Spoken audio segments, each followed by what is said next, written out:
In number 40, though, who are the devils? The devils are the fallen angels. That means those who, with Lucifer leading them, said to God, "We will not serve." That is, they refused to obey God, which is very serious. Of creatures intelligent, rebelling against God, the Creator and Father. So they got their eternal punishment, and they suffer forever.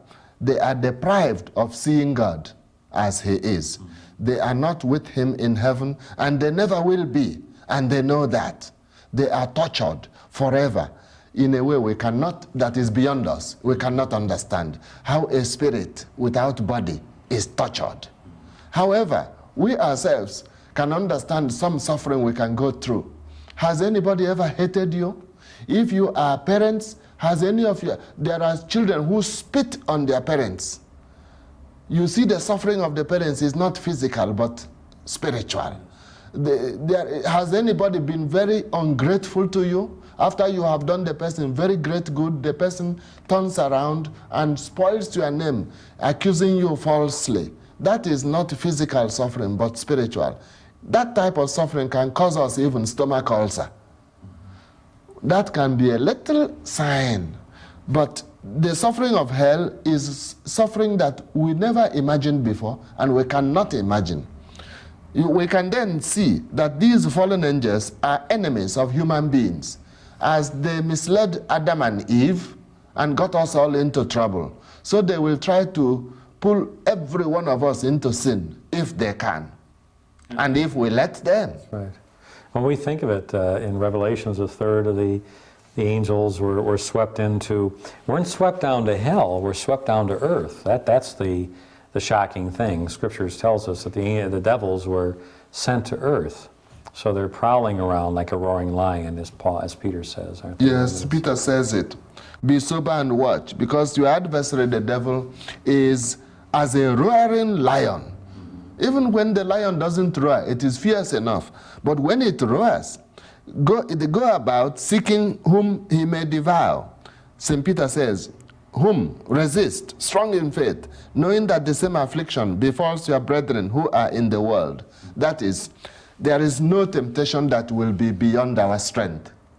If we rely on God's grace and work with it, then not even all the devils put together will be able to beat us. But we must do our part. If we don't do our part, then there is no guarantee. Right. And Paul says in Galatians or Ephesians, put God's armor on, because we're against not against human enmities, but against the powers and the devils who originate darkness. And yes. So he's talking about the devils who originate darkness in the world, Yes. Yes. And so Scripture is very clear on the angels and devils. And Christ calls the devil the father of lies, the prince of this world. Yes. And Christ said, the prince of this world is coming, this world of darkness, but yes, I have overcome the world. Yes. So he knows what he's talking about. It is frightening when you think of the temptations of Christ and the devil tempting Christ after the 40 days. But he showed him the world, and he says, I'll give you all these possessions. And God didn't say that wasn't his world. Yeah. Yeah, I mean, that prince of the world. Father of lies. Yes. And Christ said, begone, Satan. Father of lies. And when the apostles cast out devils in the name of Christ and came back, Christ said they reported to him with great joy, we cast out devils in your name. And Christ said, oh yes, I saw devil like lightning falling from heaven. So Christ must have been happy. Yeah.